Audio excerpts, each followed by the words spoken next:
అభద్రతా భావం నుండే పుడుతుంది. ప్రారంభంలోనే దాన్ని అరికట్టకపోతే అది నెమ్మదిగా విస్తరిస్తుంది మరియు మన అంతరంగాన్ని పూర్తిగా ఆక్రమించేస్తుంది. భయం ఎప్పుడూ ఒంటరిగా రాదు. మనకు తెలిసిన విషయాల నుండో, ఇతరులు చెప్పే మాటల నుండో, లేదా మనం చేయబోయే కొత్త ప్రయత్నాల నుండో అది పుడుతుంది. మనం ప్రస్తుతం ఉన్న స్థితి, మనం చేరుకోవాలనుకునే స్థితి, ఈ రెండింటి మధ్యలో ఉండే ఆ నిరంతర సంఘర్షణే భయానికి పునాది. భయం అనే పదం మనసులోకి ప్రవేశించిన క్షణమే మనసు బందీ అవుతుంది. భయంతో నిండిన మనసు తన స్వేచ్ఛను కోల్పోతుంది.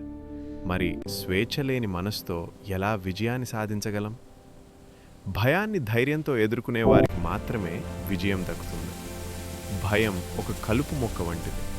దాని చిన్న మొలకలను అప్పుడప్పుడు తొలగించకపోతే అది పొలమంతా అల్లుకుపోతుంది. భయం ఉండాలి, కానీ ఆరోగ్యకరమైన స్థాయిలో మాత్రమే. ఆ స్థాయిలో ఉన్నప్పుడే అది మనల్ని అప్రమత్తంగా ఉంచుతుంది, జాగ్రత్తగా ఉంచుతుంది. మనకు నిప్పు అంటే భయం, కానీ దానిని తాకితే ఏమవుతుందో మనకు ముందే తెలుసు. ఇక్కడ భయం మనల్ని హెచ్చరించే సూచికగా పనిచేస్తుంది.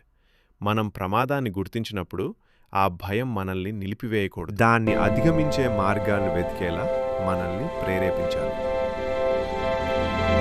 ఈ దృక్పథంతో చూసినప్పుడు భయం ఒక శత్రువు కాదు, అదొక సవాలు.